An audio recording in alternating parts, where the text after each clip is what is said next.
The Supreme Court has just ruled affirmative action policies at universities unconstitutional.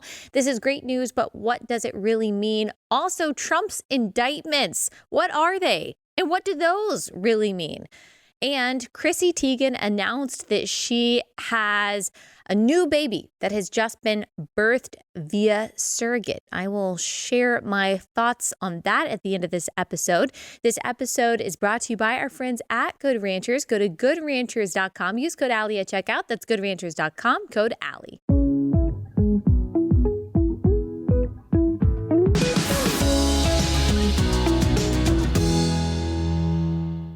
Hey guys, welcome to Relatable. Happy Thursday. Hope everyone's had a wonderful week.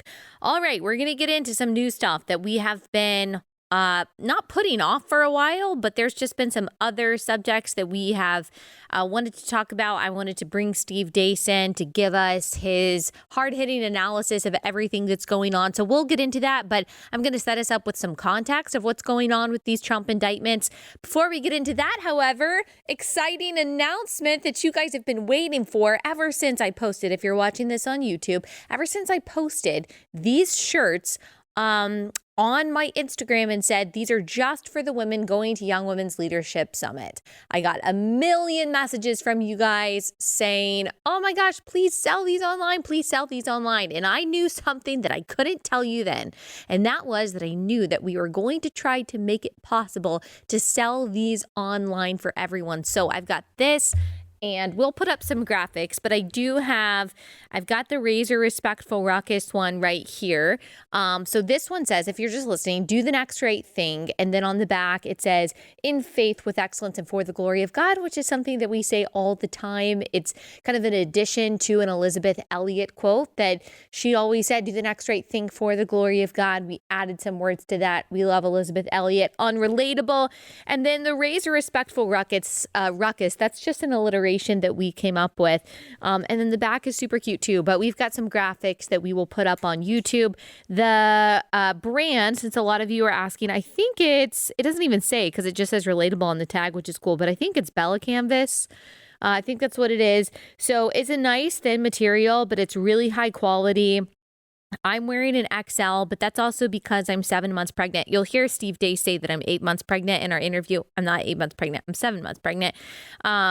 A little over, but so I'm wearing an XL.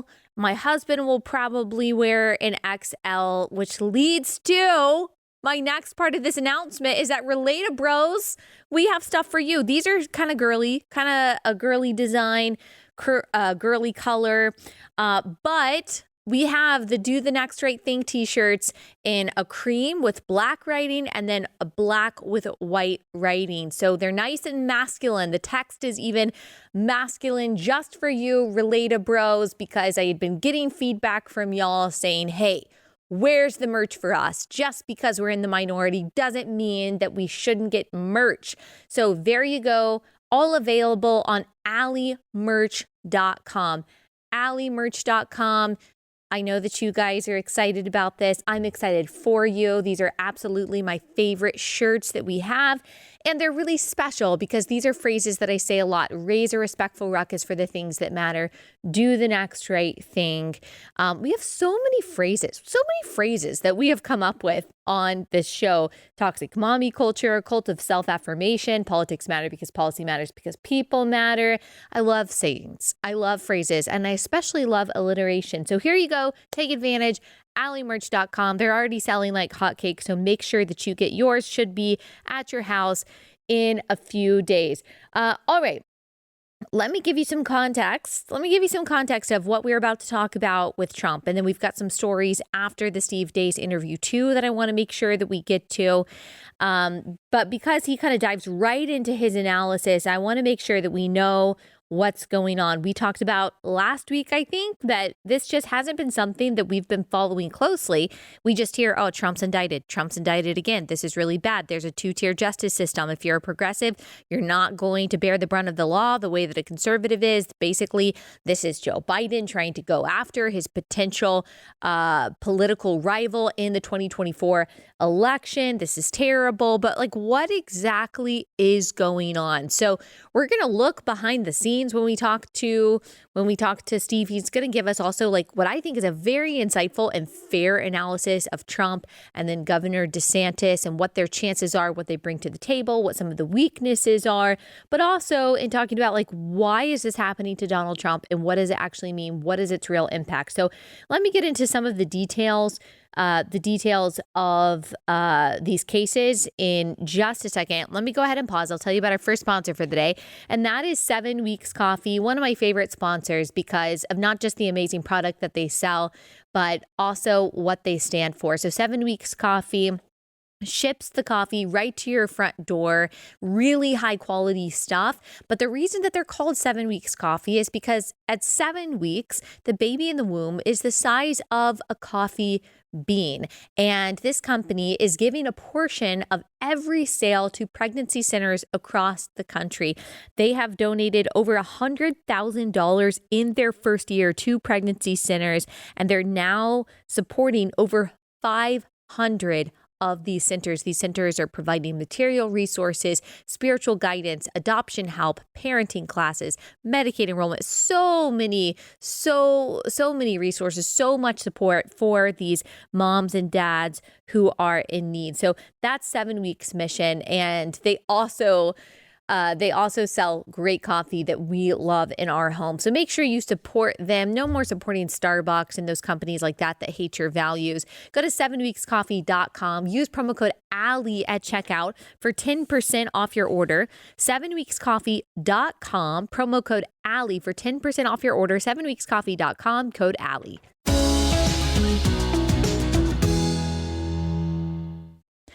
All right. So let's talk about these Trump indictments just briefly. I don't need to give you a lot of details about what's going on.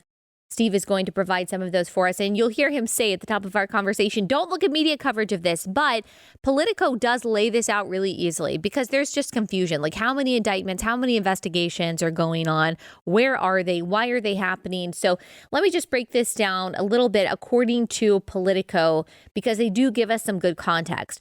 For the first 234 years of the nation's history, no American president or former president was indicted. That changed in March 2023 when former President Donald Trump was charged with 34 felony counts in connection with hush money payments to a porn star that would be Stormy Daniels. Less than 3 months later, he was indicted again, this time on 37 felony counts for mishandling classified documents and impeding investigators, and 2 other ongoing criminal probes, both related to 2020 election interference, may prompt further indictments of Trump and his allies.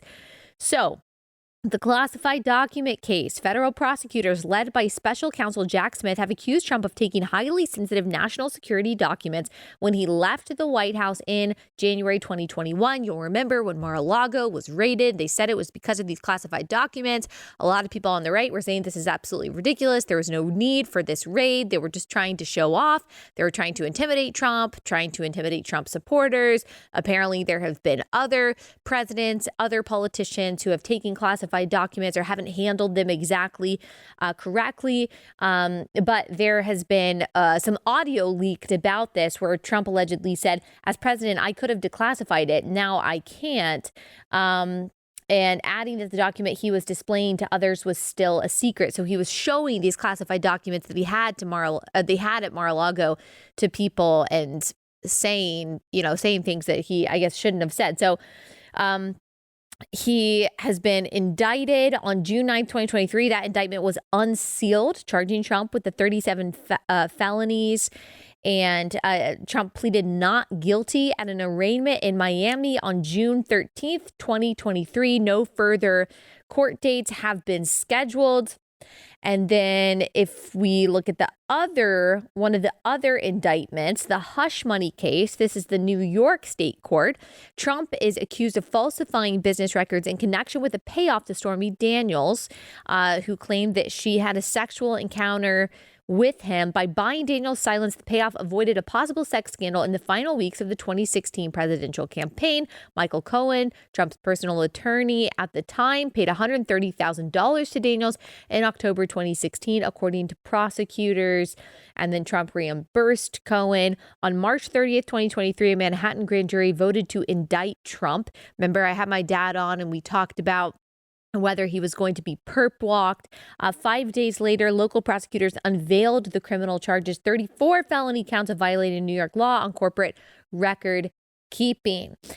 Steve is going to also tell us what he thinks the likelihood is of these things actually going through, of these indictments actually succeeding. The Georgia election interference investigation. This is in the Georgia state court. In December 2020 and January 2021, Trump sought to overturn the result of the presidential election in the state of Georgia. 2 recounts confirmed that President Joe Biden narrowly prevailed in the race for the state's 16 electoral votes. But Trump and his allies, Politico says, spread lies about voter fraud, urged Georgia officials to reverse Biden's win, and plotted to send fake electors to Washington. On January 2nd, 2021, Trump called Georgia Secretary of State and urged him to find 11,780 votes for Trump. This is still just an investigation. So this is not to the indictment level. I can't remember if I accidentally said indictment. This is just an investigation. In February 2021, Willis opened the criminal investigation. In January 23, after hearing evidence for 7 months, a special grand jury released a report recommending potential indictments. And then there's the January 6th insurrection investigation, which is still just an investigation. They're investigating, federal prosecutors are investigating Trump's attempts to subvert the results of the 2020 election, including his role in the Capitol, quote unquote, insurrection. I call it a riot on January 6th. So that's what's going on right now. Investigations, indictments, more things coming down the pipeline. What is really going on? Why does this matter? And then you'll also hear at the end of our conversation just some brief commentary on the Hunter Biden situation, the Biden crime family, and the Hunter laptop, something else that we've been talking about for a long time. So there is a lot of information, a lot of details when it comes to the Hunter laptop situation. He is now being charged with tax evasion, gun charges, and he is going to have his first court appearance on July 26th. Rather than get into all of that right now, because I want to give you sufficient detail, I'm probably going to wait until around the date of the court appearance to kind of lay out the timeline of everything that's happened, why people are saying that this is a two-tiered justice system, or maybe we'll get into it in the next couple of weeks. Maybe we'll bring a guest on who has been following this closely. But rather than laying this all out right now, since I didn't have time to get analysis from Steve, I'll just say he's being charged with some bad things. That's really just scratching the surface of everything that he seems guilty of. And actually President Biden's involvement in all of this is a huge part of the story, too, that the media is trying to say, oh, no, that's just a father's unconditional love, which is ridiculous. So we'll get into all of that in detail in the coming weeks, but you will hear Steve talk about it just slightly at the end of our conversation. All right. Like I said, we've got a couple stories that I want to talk about independently after Steve has to leave and prepare for his show. Before we get into the next conversation, I'll just go ahead and tell you about our next sponsor for the day, which is Good Ranchers. This is another company, like my last sponsor that I just told you about, that is supporting the things that you and I support. This is run by Christians. This is run by pro-lifers, people who love this country. That's part of why they started this company. They really felt a calling to start a meat company that supports American farms and ranchers, because most of the meat that you're getting at the grocery store, it's not only overpriced and not very good quality, but it also might tell you that it's made in the USA. And what it actually means is that it's being processed and packaged in the USA, but it's being imported from overseas. So if you want to support this industry of farming and ranching in the United States that has really been decimated by terrible policies here, then you need to get all of your meat from Good Ranchers. They've got craft beef better than organic chicken. They've got seafood.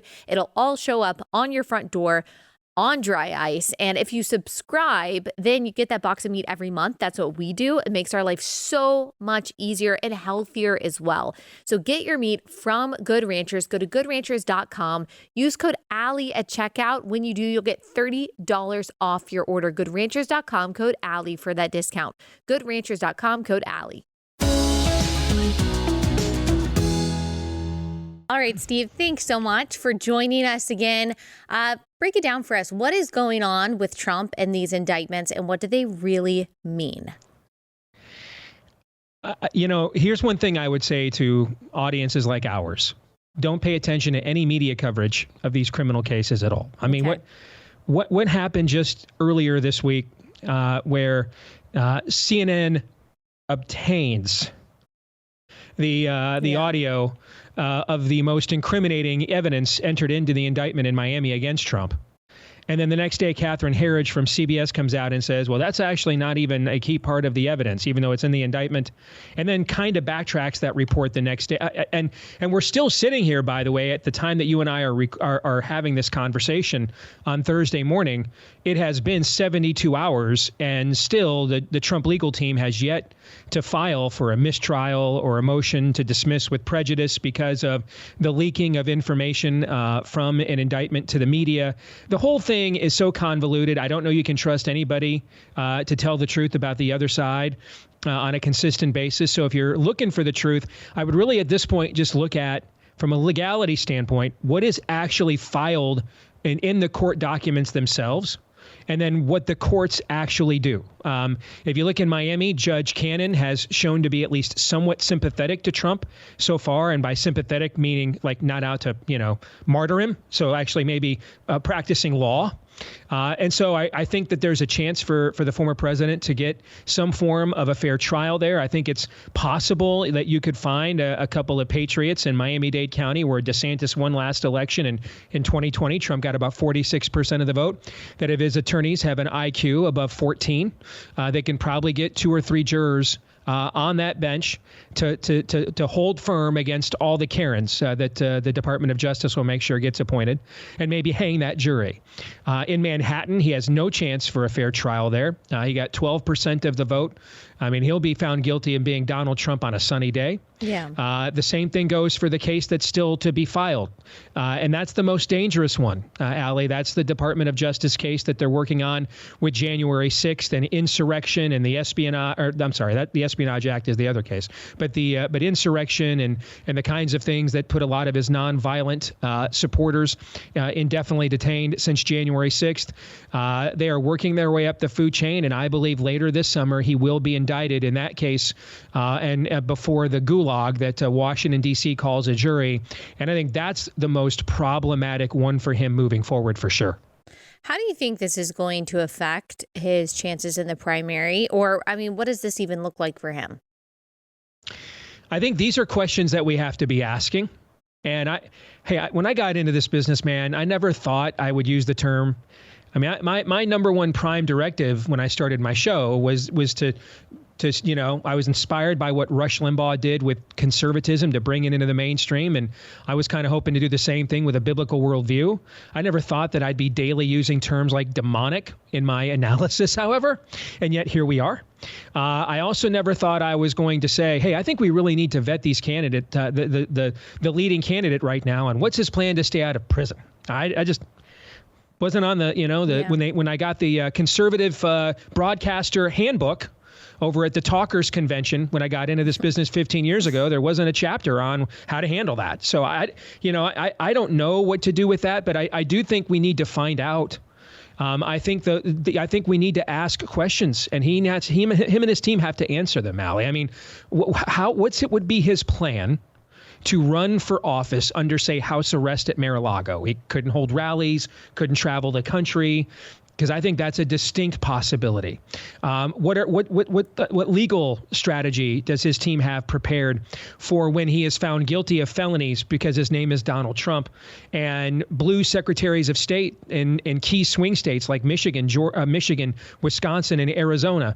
Two of those are Wisconsin and Arizona are must-win states for Republicans in the next election. Cannot get to 270 probably without them.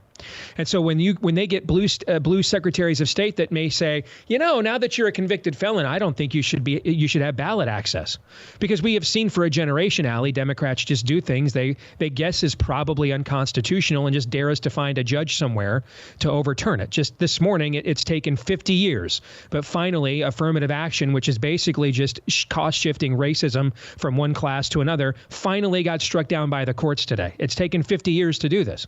All right. And so that's their game plan. If you can find a court to do it, in the meantime, we'll just, wreak havoc with what we want to do. And so go out there and play federal judge roulette on whether you can get on the ballot in enough states to get to 270. What's the game plan for that? And then here's the most uncomfortable question of them all. But, you're 8 months pregnant. I've got 3 kids, and all of them are either adults or on the brink of adulthood. And so their futures are at stake up against a political party that wants to watch their futures end. And you're asking me right now, the date today is June 29th. So we're 496 days away from the election. You are asking me right now to put my full faith and credit in Donald Trump, who's on his 3rd marriage, 4 bankruptcies, and on March 16th, 2020, had this country humming. And the minute Fauci and Birx walked into his office and said, you're going to kill 2 million people if you don't shut the country down, just ended his entire presidency and handed it to them. Okay. You're asking me to trust that guy not to cut a deal with the feds next summer, next fall, after he's the nominee and the whole process is over, that says, okay, you can stay out of prison for the rest of your natural life. Because if you look at what he's on the hook for in Miami alone, he'd be in prison for the rest of his natural life if found guilty on even a couple of those counts. You're asking me to, and you're asking all of us, you're asking everyone within the sound of my voice to trust a guy who promised 2 women he would stay married to them forever and didn't. And you're asking us at this age that he would not cut a deal with the feds and say, okay, then I have to drop out, never seek national office again, and I get to stay out of prison and have this scrubbed from my record. I'm not willing to, I love what Donald Trump did with his presidency until March 16, 2020. But asking me to trust him on that personal level, I'm not comfortable with it. We're unevenly yoked there. I think at least, Allie, we should say to him, we will make it so that the RNC does not forbid someone who is under indictment or convicted of being a nominee, provided you sign some pledge that says under no circumstances will you drop out of the race no matter what they offer you. Maybe that's also not worth the paper it's printed on with him, but at least it would be something. And I think these are the kinds of questions that we need to be asking right now, and his people need to be answering, frankly. It really is amazing how popular he still is among Republican voters. I mean, he's leading the primary field, which is not all that surprising right now. DeSantis has pretty impressive numbers too, but he is leading the pack. According to an NBC voter poll in a hypothetical Trump-Biden battle, President Biden came out on top with a near majority level, 49% to Trump's 45% support. Honestly, considering everything that Trump has been through, considering everything that the media has thrown at Trump, considering everything that Trump himself has actually done, all the unforced errors, that's pretty incredible that in this NBC poll, it's just one poll, but that he's coming out with apparently 45% support. I mean, honestly, that's kind of something beyond my own comprehension. I voted for him twice, supported a lot of what he did, but I didn't fully understand everyone's excitement and their enthusiasm about him in the 2016 primary. I didn't get it. And still now I have a little bit of trouble wrapping my head around how this guy is still leading the pack so drastically at this point in his career, not based on the indictment stuff, not based on the media stuff, because Republicans, we can kind of, conservatives can see through that. But based on the COVID stuff that you just listed, based on the other things that make it difficult for us to trust him, it's pretty amazing that he still carries this much weight. If there's one thing you can say about Donald Trump, and go back to the problematic character issues that I just mentioned, you could turn that the other way too. And you can say scandals, failures that would have broken a lot of other men, he has persevered through.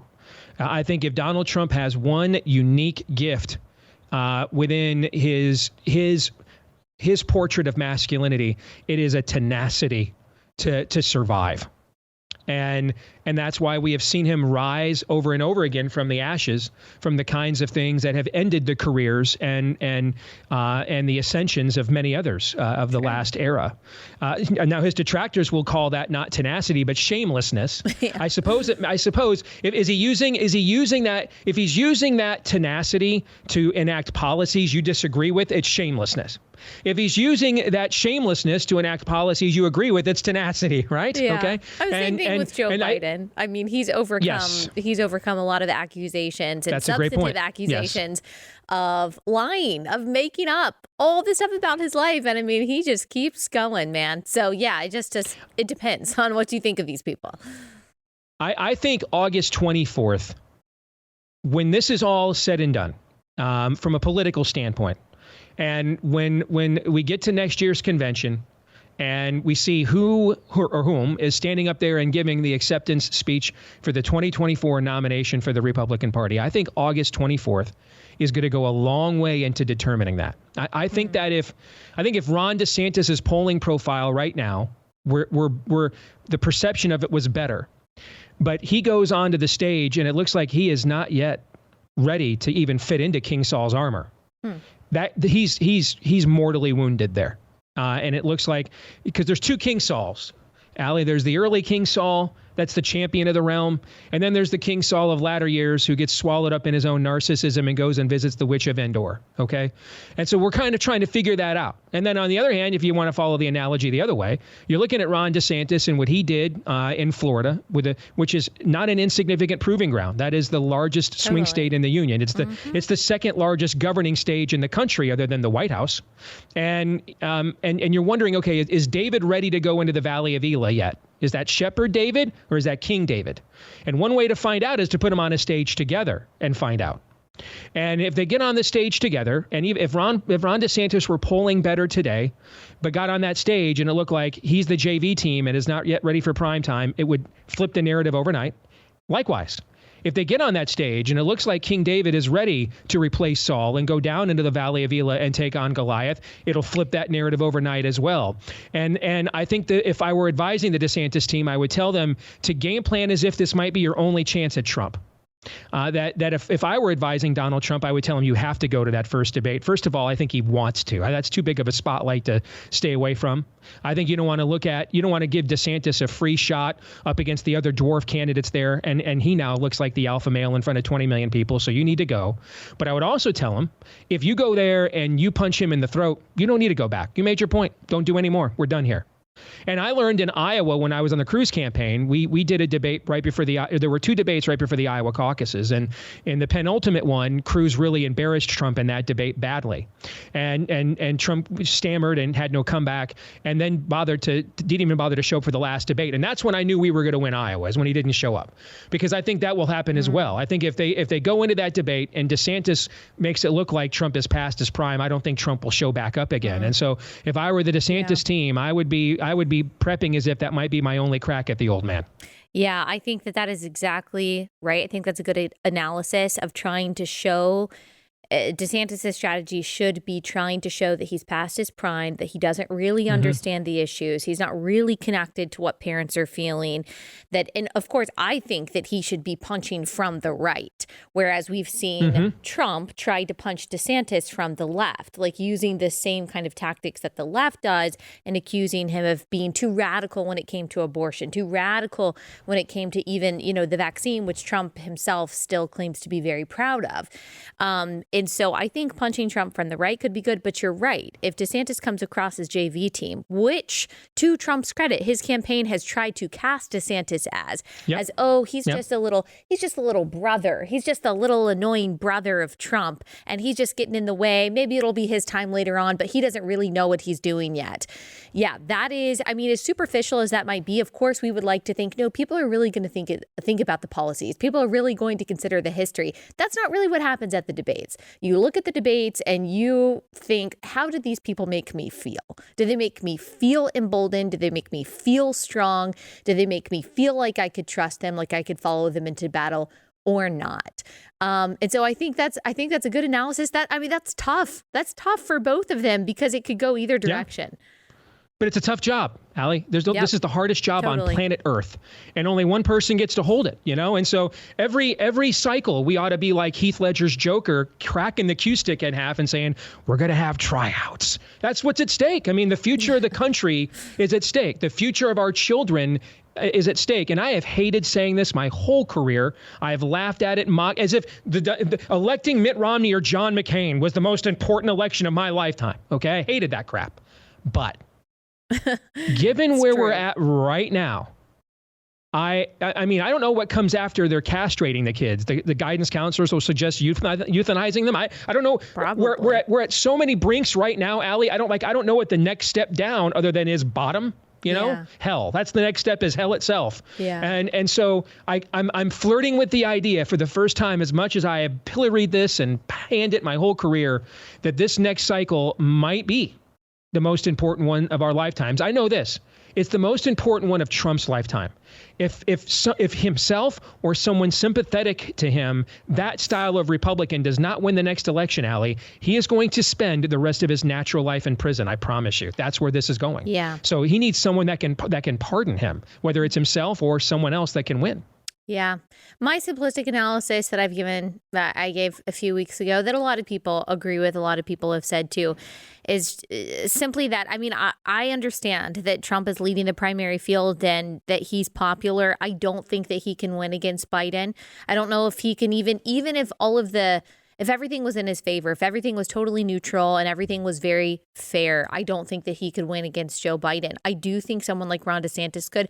I think, honestly, there are other candidates that can't win the primary that could probably win against Joe Biden. I think Tim Scott could probably win against Joe Biden. Nikki Haley. Provided Joe Biden is the candidate, of course. Yes. Provided he is the candidate. Yes, that's true. That's true. I think there's a lot of people that could win against Joe Biden. I think Trump is one of the only people who could not win against Joe Biden. Something else that worries me about Trump, you talked about his trustworthiness, is, and some people like this, they see this as him championing their concerns too.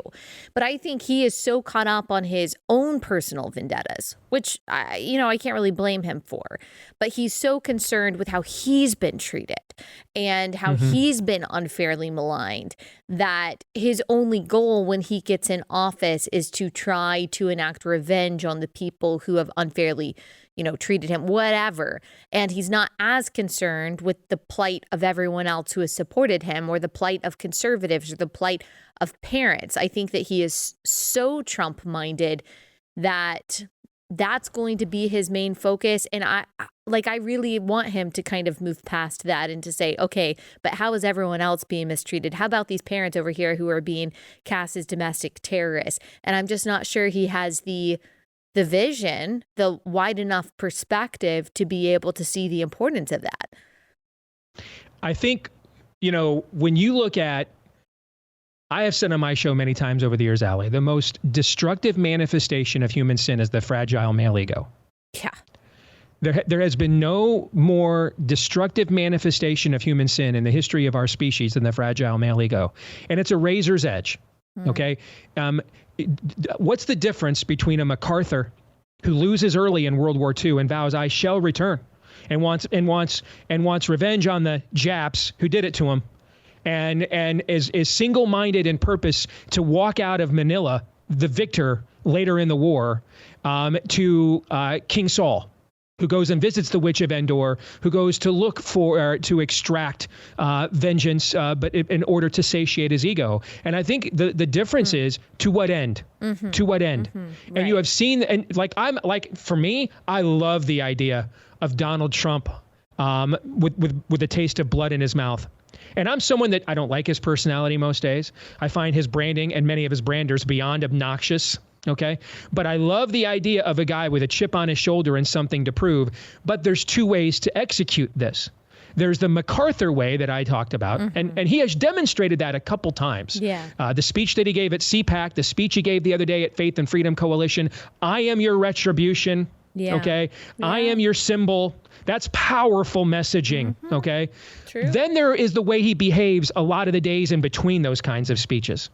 He's over there doing poop lib videos on Truth Social, dimly lit, coming up with stupid nicknames for Ron DeSantis because he just can't believe Fox News covered his press conference again. That kind of stuff and it goes back to the good and bad of his presidency. The first fight of the Trump presidency, remember, is when he enlisted Sean Spicer to go after the media about how many people actually attended his inaugural compared to Obama's.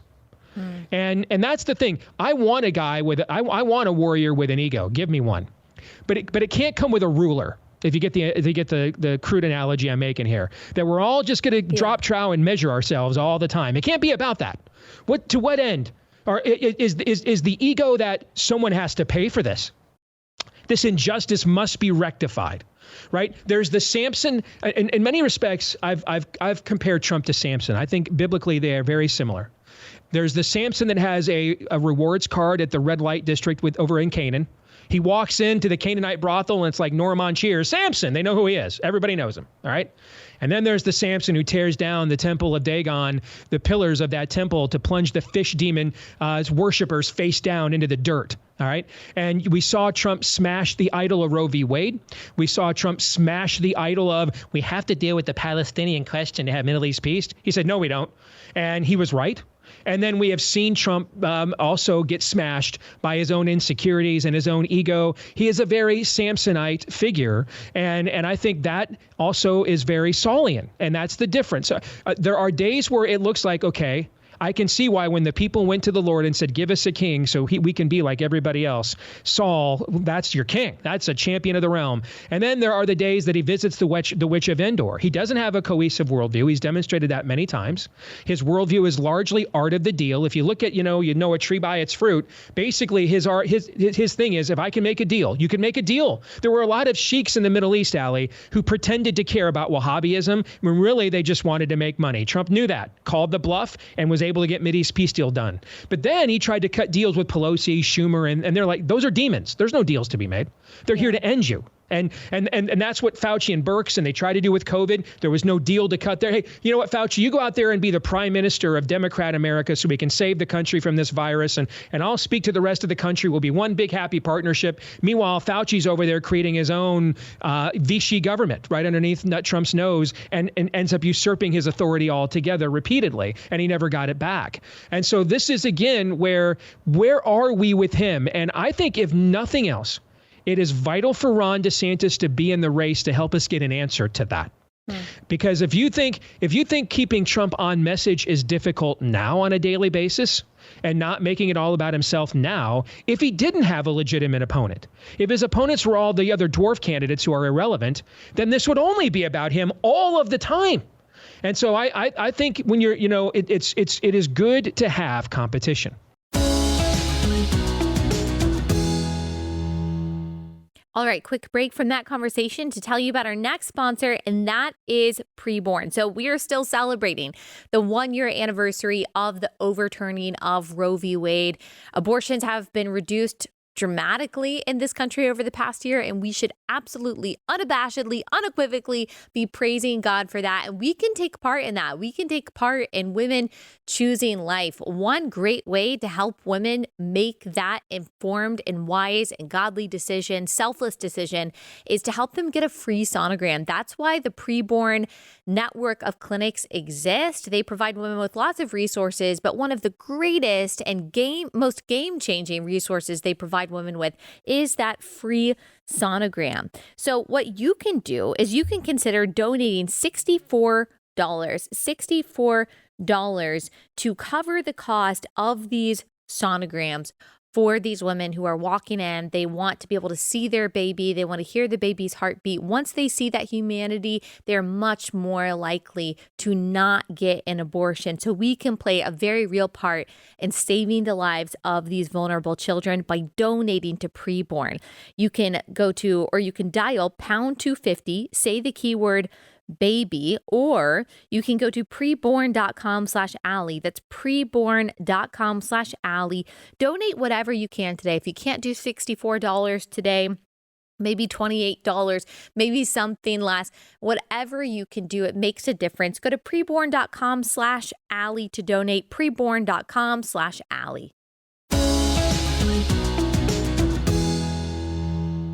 Okay, let's analyze for a second one of Trump's recent posts on Truth Social. I started thinking about this. I have thoughts on it. I know you have thoughts on it. And my first reaction was, this is dumb, but it does present an interesting question. So here's what he posted.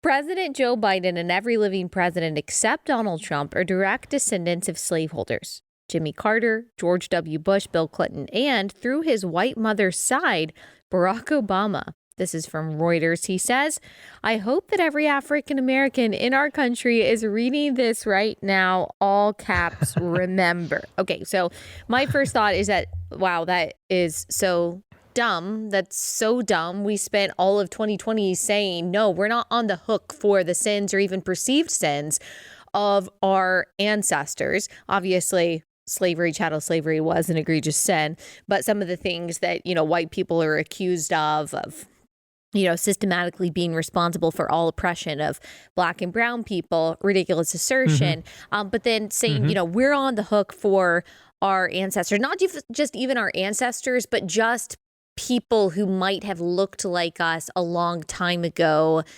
in the same relative region. So we've spent a lot of time saying that's not biblical, that's not moral, that's not practical.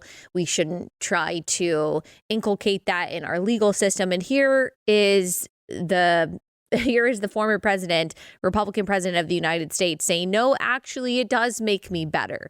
It does make me better. It makes me worth voting for black people because apparently his ancestors were not slaveholders. So on that end, it's dumb.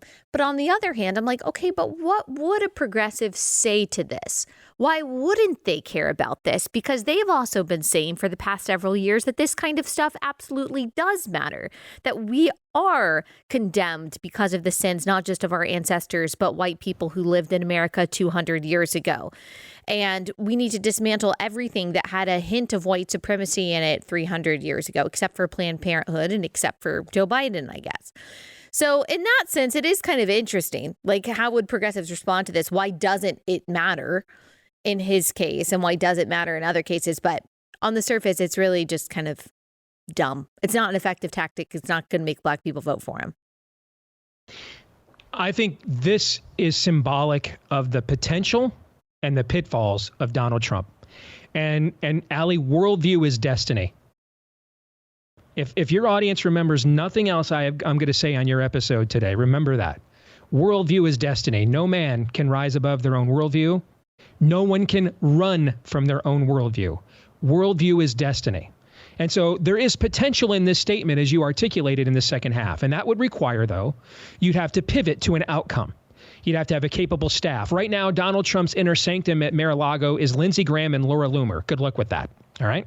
So a complete and total sellout and a nutter. OK, that's essentially his staff, his inner circle, those types of people who will feed his worst instincts, and then people who will actually try to take his best instincts and make them null and void. That's who he's surrounded by. And there's no cogent, because he has no cogent worldview. Right. So it's the commentary that Tucker mentioned the other night, that Donald Trump is subject to being flattered, to letting people in who will just flatter him and tell him what he wants to hear. That's a very Saulian instinct, by the way.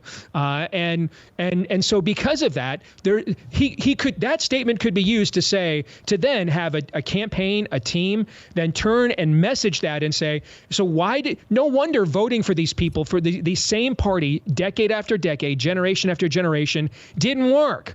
Okay? No wonder it didn't work. Why did you think? By your own standard, it doesn't work. They're the ones actually connected to the very systemic white supremacy that you claim to be against. And here are the itemized policies that you keep voting for. They don't care about you ever leaving your station in life or improving it. They don't care about you. You're chattel. You're just another form of chattel to them. You're a political slave. You're a political indentured servant. You're just there to serve on their plantation every election day. And then the rest of the time, they don't care about you. You could do that with a staff or in a worldview that with precision executes your belief system. Mm-hmm. He doesn't have that. And he didn't have that very often during his own presidency. And so instead, these things often, this is an example of something he will say that will absolutely max lit the other side, put them on max lit. They're constantly fired up, but then there's no deliverance to us. And so our base energy never responds to theirs. Instead, he will follow this up with jailbreak, the First Step Act. Right, exactly. Okay, so now we're just going to do mass purging of people in prison to show I'm not racist. Mm-hmm. Okay, which is it here? And I think that again, the worldview is art of the deal. Whom offers Trump the best deal but its plumb line is what's best for Trump most of all. I think at his core, if you look at and he's had a long life and a lot of it in the public, I think there are two principles that guide Trump's art of the deal. Number one, himself and his own self-interest. And then number two, I do think he loves America. I think he's a patriotic narcissist. And thankfully, there are plenty of times where what's in his self-interest also happens to be in ours. But ultimately, transactionalism is not you can't have any form of long-term relationship based on that, because someone will come along without conviction in their worldview. Some pressure will be applied, like what happened with COVID. Some better deal will be offered, like his previous wives experienced. Some better deal will be offered. Some external pressure will be applied, and that same ego will say, well, it's within my self-interest to take this offer and this deal now. Exactly. It's the lack of the cogent worldview. And so no moral foundation or transcendent reason to do the right thing. The right thing changes based on his own interest. It's all based on instinct. It's based on instinct. What he's offended by at that time. Right. Yeah. Right. And he's not the only politician. Certainly. He's not unique in that way. And then the other one is, as you mentioned, caring too much what people think. Honestly, at the end of the day, I still think he cares what the New York Times thinks. I still think he cares about what people would have said if he had fired Dr. Fauci. I don't think that. I don't think there's any question. I don't want to break a confidence. I won't. But I will say I have firsthand knowledge of how much Donald Trump craves the approval of Maggie Haberman at the New York Times. Yeah. And I'll just leave it at that. I've witnessed it firsthand, and I won't say anymore. And you know what? I mean, I'm not sure that that's one thing that people love about DeSantis is that it doesn't seem like he does care. I mean, it seems like he got a lot of flack from donors over the Disney thing, over the abortion thing, over fighting these culture wars. And I've heard people say, oh, we don't want him to fight the culture wars, but he has a really good finger on the pulse of what most voters actually want. And he's willing to say to some donors, look, I know you don't like this Disney thing. I'm sorry. You're going to have to stuff it. I know you don't like this abortion law. You think it's too extreme. I'm sorry. You're going to have to stuff it. Like we've already seen Donald Trump say, oh, that abortion law in Florida, it's just a little too radical, because he saw some pushback that DeSantis got. And he's thinking, how can I ingratiate myself to the people who are mad at DeSantis for that, which is stupid. It's a stupid strategy. Those people aren't going to vote for you, Donald Trump. Right. So that's my fear. That's my fear, that this whole personal vendetta thing, you said that you liked the idea of him having, blood in his mouth, chip on his shoulder. I do too. But if it's directed to the right outcome, outcome. Exactly. That's what matters. And also, if your vendetta ends in destroying bad things, yes. If your vendetta is to make those people like you who tried to destroy you, well, then I'm not interested in your vendetta. I'm not interested in that. Okay, can you I know we're getting to the end of time. Let's talk about DeSantis for just a second. Probably more ways than one. Go ahead. Okay, because I think the challenge for Ron DeSantis is the quote unquote vision thing. Is what's the vision for America? And I say this as someone who was absolutely endorsing of him running as a candidate, because it's the most he has proven to succeed with the most ruthlessly efficient deployment of my worldview politically I've ever seen. Maybe like in modern history. Yeah. Here's the problem, though, on the flip side. And I tend to look at things, I'm both an ideologue, but I'm someone that's worked on campaigns. And so I look at it both from the nuts and bolts and on the ideological side, he's like the fulfillment of prophecy. Okay. But if I were working in that campaign, my frustration would be I can't put ruthlessly, efficiently deploys your worldview on a sign. I can't put his 7-step comprehensive immigration plan on a sign. I can put build a wall on a sign. I can put what he said the other day, stone cold dead. I can put that on a sign. The crowd will cheer stone cold dead. The crowd will fall asleep with your 7-point plan. Now you better have that to execute it, but you can't. That's not a campaign message. And I think he's got to figure out ultimately, what is the rallying cry? Like build a wall, make America great again, forward, putting people first. Okay, a chicken in every pot. What is the rallying cry of the DeSantis campaign? Like, to me, I look at what he has done. I'll just tell you what he's done. He's the political embodiment of mess around and find out. Okay, Disney messed around, found out. Democrats messed around, found out. Lots of people in Florida messed around. Republicans who didn't want to do any of this stuff when Rick Scott was governor and for the last 20 years in the legislature, they messed around. They found out. Dude, I would take mess around and find out. I'd not only put that sign in my yard, Allie, I'd mow it into my yard. I'd mow that into my grass so that when you flew over it, you could see it on Google Earth. Mm-hmm. He's got to figure out what is the rallying cry not what is the purpose, not what is the policy outcome, but what is the rallying cry for my candidacy to capture the imagination.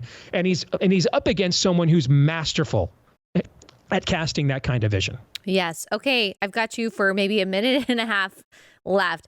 Hunter Biden, go. I don't even know what to say to watch from Nicholas Kristof and to what's her face on The View. This is an act of this is a father's love. Indeed. I mean, how many crack addicts just couldn't help themselves to shake the Chi-Coms down for even, I mean, this is, it's beyond cultic. It's disturbing. And I go back again to, not hiring the best people. Bill Barr, he defied an opportunity to appoint a special counsel into Hunter Biden. Didn't think the evidence was there, despite the existence of that laptop.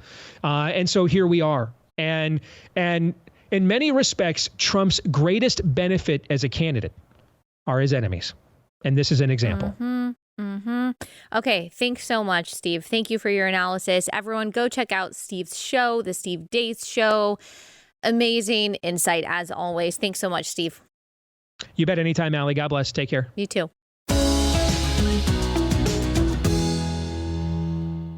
Last sponsor for the day before we finish out this episode with a couple more important stories is Constitution Wealth. So Constitution Wealth aims to empower American patriots through wealth management services, such as investing, financial planning, and charitable giving.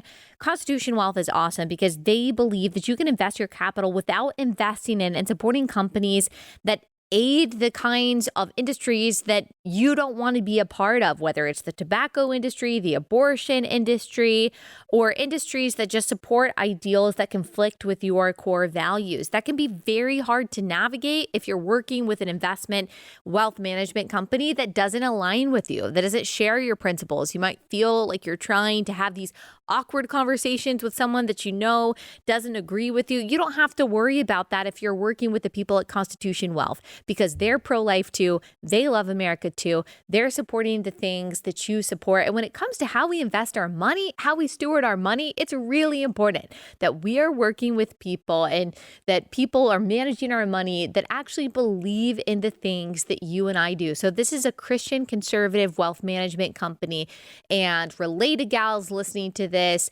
and related bros, like, you're not making these decisions by yourself. This is a big conversation to have, how you're going to invest your money. So make sure you get with your wife, you get with your husband, you sit down, you have a conversation about what wealth management strategies you have in place right now and how Constitution Wealth may be a great solution for you. Go to constitutionwealth.com/Allie, schedule a free consultation, no obligation. You will love talking to these guys. constitutionwealth.com/Allie, constitutionwealth.com/Allie.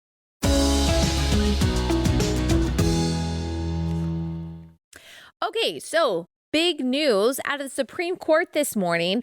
A Supreme Court affirmative action case was just decided at about 9:15 a.m. Central, 10:15 Eastern Time. The U.S. Supreme Court handed down a major ruling on affirmative action, rejecting the use of race as a factor in college admissions as a violation of the 14th Amendment's Equal Protection Clause. Guys, we have had affirmative action in this country for decades.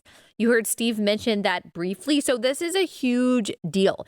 Students for Fair Admissions, a student activist group, brought cases against both Harvard and the University of North Carolina. The group initially sued Harvard College in 2014 for violating Title VI of the Civil Rights Act, which prohibits discrimination on the basis of race, color, or national origin in any program or activity that receives federal funds or other federal financial assistance. The complaint against Harvard alleged that the school's practices penalized specifically Asian American students and that they failed to employ race-neutral practices. Of course, I mean, entities have been doing this for a very long time and legally.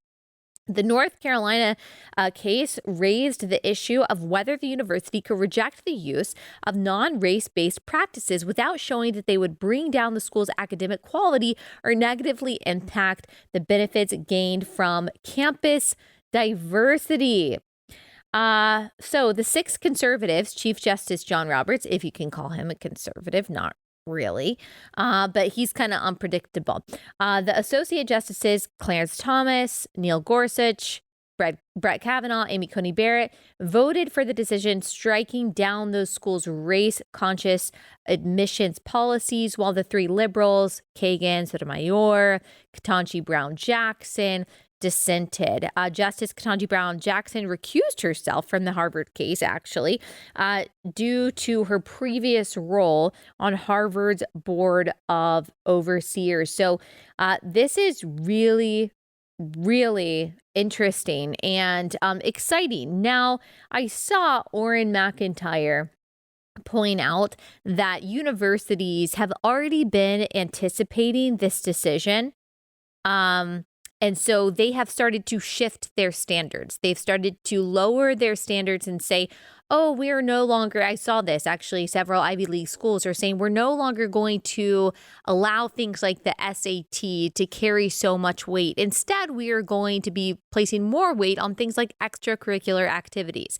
Now, who does that indirectly, or I guess directly, but in a non-overt way penalize? It typically will penalize the Asian American students who do have, in general, a heavy emphasis when it comes to their academics on the actual scholastic academic portion of their education rather than the extracurriculars.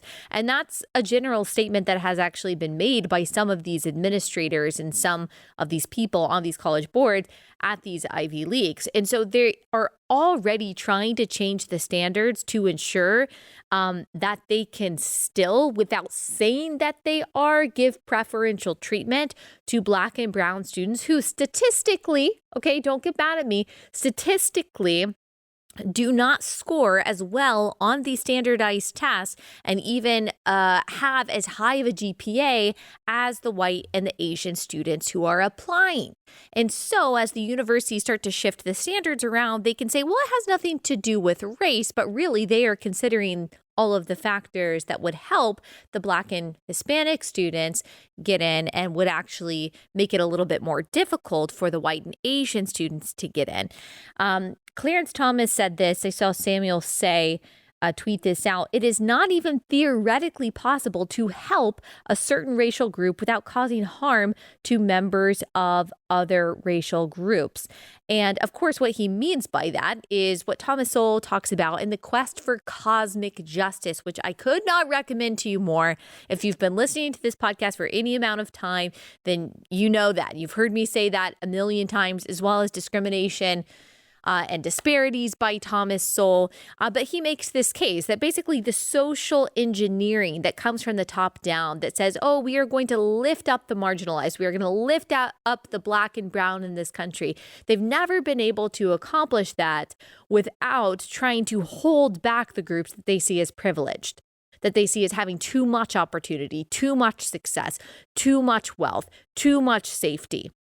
In order to lift this one group up that they say have been victims of the system, they have to hold this group back in an attempt to not make an even playing field, but to provide equal outcomes, which is not only wrong, it's immoral, it's showing partiality. It's also impossible. It is impossible to force equal outcomes, certainly without penalizing one group, but also I mean, it's just, it never works. It never works without supreme oppression of everyone. That's why communism never works. Forcing individuals, forcing groups to only be able to reach a certain outcome is a form of communism. It's also known today as social justice that is impossible without oppression and repression of certain people. As Thomas Sowell points out, if you cannot even guarantee the equal outcomes of two siblings of the same ethnicity, of the same upbringing, of the same background, the same socioeconomic class, how in the world are you going to guarantee the equal outcomes of two people who live totally different lives from across the country from each other with different backgrounds, different upbringings, different talents, different strengths? Individuals bring different things to the table. We're not all the same. And so the only fair thing that you can do is to say, this is the standard, no matter your skin color, no matter your background, this is what you have to reach. Now, we can provide tools to help you reach this standard. We can do everything that we can to help you work hard, to make sure that you are completely prepared to excel and to reach the standards that we have set for admissions or for employment or for passing this test, whatever it is. But we are not going to lower the standards so that you can reach them, because that takes everyone down to the lowest common denominator, which of course then has implications in everything. It has implications in what kind of doctors we get, what kind of nurses we get, what kind of teachers we get, what kind of lawyers we get, what kind of politicians we get. If the standards are lowered in college, they have to be lower than in employment. They have to be lower than in everything. And you see the ripple effect there, that we end up being a cakeistocracy. A cakeistocracy is a society that's run by idiots. That's not good, right? So Clarence Thomas, I knew that he would have a lot of great insight on this because he is amazing and I love everything that he says. Probably not everything. I'm sure that there's something that he said that I disagree with, but I haven't read it yet. Here's something else that Justice Thomas said in his concurrence. He said this: both experience and logic have vindicated the Constitution's colorblind rule and confirmed that the university's new narrative cannot stand. Harvard and UNC now forthrightly state that they racially discriminate when it comes to admitting students, arguing that such discrimination is consistent with this court's precedents. And they, along with today's dissenters, defend that discrimination as good. More broadly, it is becoming increasingly clear that discrimination on the basis of race, often packaged as affirmative action or equity programs, are based on the benighted notion that it is possible to tell when discrimination helps rather than hurts racial minorities. So before we end the segment, let me just give you an example. And this was tweeted out by Greg Price of just how insane these admissions policies had gotten, particularly at Harvard. An African-American student in the 40th percentile of their academic index is more likely to get into Harvard than an Asian student in the 100th percentile. Black students in the 50th percentile are more likely to get in than white students at the very top. Harvard's admissions data revealed astonishing racial disparities in admission rates among similarly qualified applicants. So, I mean, that's part of what created this decision, is the obvious racism, the obvious discrimination. And all of us have to pay the price for that. Again, the ripple effects are devastating when we think about that people are allowed into these Ivy League schools who really have no business being there because they weren't able to reach the standard. And then they fulfill professions that have an effect on all of our lives, like in really, really impactful ways, especially when we're talking about surgeons and things like that. Okay, so I just wanted to briefly cover that. Crazy story. Good. I don't know how actually it'll shake out at the end of the day, but absolutely a win for actual equality rather than the newfangled equity that progressives are always trying to push and never, ever works. Never, ever works. Okay, I just wanted to briefly talk about this Chrissy Teigen story, which you guys have probably seen, that she announced that she had her fourth child birthed through surrogacy just the other day. Now, you may be a little bit confused because she actually birthed her own child, or she birthed her own child herself 5 months ago, and now she has another child that was birthed via surrogacy. She has two other children. You may remember a couple years ago, she went through this very tragic loss, such a tragic loss. It was far into her pregnancy. Her body just wouldn't cooperate, apparently, according to what she said, and she lost her baby. Absolutely terrible. People were very cruel to her online about this, basically saying, you're making it all about you. Why did you post these pictures? I really hated that for her. I felt for her. I don't know her at all, but I really felt for her during that time because that is just that's the worst pain really that I can even imagine as a parent. And even though I haven't been in that exact situation, because I'm a mom, I can imagine how much pain she went through. And so she felt that I guess she had to get a surrogate this time. So here's how she explains it. She said that she's always wanted 4 children. And she says, after losing her baby Jack, I didn't think I'd be able to carry any more babies on my own. To be honest, I've personally blocked out a lot of my mindset during that time. In 2021, we reached out to a surrogacy agency with our first correspondence inquiring about perhaps having 2 tandem surrogates to give us a healthy boy and a healthy girl, so twins, so 2 wombs to be rented there. At some point early in our surrogacy journey, I came out of a therapy session and she told her husband, John Legend, that she wanted to actually try to carry a baby again. And so they started the IVF process. They went through IVF with their first 2 children and they made new embryos. They did a transfer. They were so happy to learn that it worked. They were pregnant with their little girl that they had a few months ago, Esty. But around this same time, they also met a surrogate. Her name is Alexandra. The surrogate agreed to work with them. The first embryo that they tried to transfer with the surrogate didn't survive. And then she said that the surrogate fought so hard to get her body ready for a second transfer. And then around the end of Chrissy's first trimester with her pregnancy, they found out that their surrogate was also pregnant. She said that they've become friends. And then she said just minutes before midnight on June 19th, I got to witness the most beautiful woman, my friend, our surrogate, give birth amidst a bit of chaos, but with strength and pure joy and love. And so precious child, made in the image of God, as all of her children are. I'm sure Chrissy and John very much love their children. And I'm sure it did seem like a very beautiful and redemptive process. But the fact of the matter is that surrogacy is still the exploitation of female bodies. It is still prioritizing the wants of adults over the well-being of children. Because for 9 months, like we know this from psychology, from physiology, we know this from scientific studies, that there is a bond that is created between the child and his mother or the woman carrying him during gestation, that he feels her heartbeat, knows her smell, knows the sights and the sounds of the life that she is creating around her, and that the immediate instinct, that primal instinct when that baby is born is to attach himself or herself to the mother, to rest on the chest of the mother, to feel again that heartbeat that had become the familiar background thumping of that child's life for 9+ months. And in surrogacy, you are ripping that child, purposely intending to, from conception, rip that child away from the woman, the body that he or she has bonded with for the previous 9 months, because you wanted to create a child, because the adult wanted to.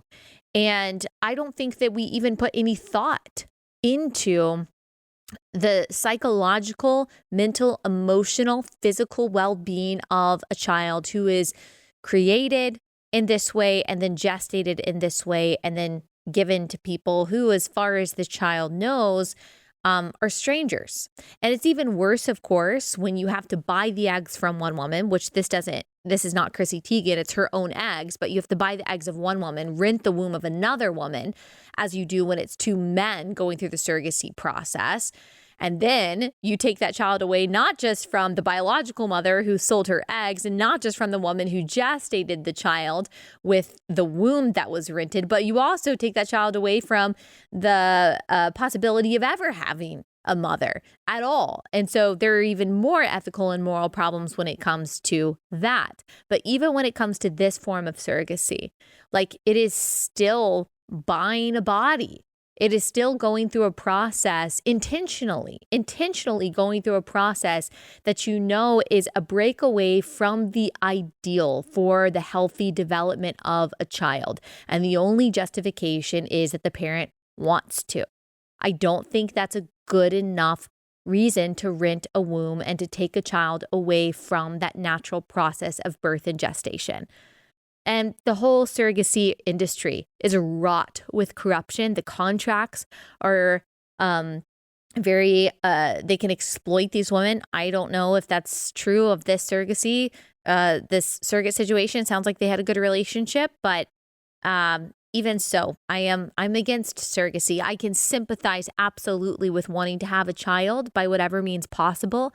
I can sympathize with that. I can sympathize with women who become surrogates, who think that they are doing something that is selfless. But at the end of the day, this still is a process that we are manufacturing to fulfill adults' wants at the expense of children's needs. And there's also, there are ethical issues too with IVF. It's a very high attrition rate. You are putting this living embryo, this little image bearer of God, at a very high risk through the creation and the transfer and the gestation process. And that's a risk that adults, again, are willing to take with these little lives simply because of the desire to become parents. I'm very thankful for Katie Faust, for Jennifer Lahl, who have been spearheading this issue for such a long time. I've had them on my podcast several times before. I will give a shout out to Relatable, because we were one of the, and I'm very thankful for this, we were definitely one of the first conservative podcasts to talk about this. Back in 2020, we talked about birth control, IVF, surrogacy, and then have been beating this drum with the help of people who have been talking about it for a long time, for the past few years. And when we first started talking about this, oh my gosh, the conservatives that thought that I was crazy, the conservative Christians who thought that I was cruel and lacking compassion for talking about the ethics behind this stuff at all. And now it seems to have shifted. There's a lot of major conservative commentators that are now willing to talk about it, who a few years ago, I know, thought that I was a little crazy for talking about it, or it was just too much. Why would you care about that? Isn't it just pro-life to want to bring babies into the world? And now it seems like this is becoming a real conversation. So kudos to those who were talking about it long before I was. And kudos to those who have had the courage to start asking really tough questions, not to condemn these babies, certainly, or even the parents involved, but to say, there are questions that we're not asking, and for the sake of children, we need to. All right, I know that was a lot to cover today, but next week is going to be a little bit different, because we've got pre-recorded interviews with Nancy Pearcey on Monday and Wednesday. Tuesday, we won't be here for the 4th of July, celebrating the freedoms that we have in this still beautiful country that is broken, but we should still celebrate and be thankful for. And so we won't have a lot of days over the next week or so to talk about all these. And so I had to fit it into one episode. And then next Thursday, we'll be back with our regularly scheduled programming. And I'm sure that we'll have a lot to get into then. So that's what you have to look forward to next week. I hope everyone has a wonderful weekend. We will see you back here Monday with Nancy Pearcey.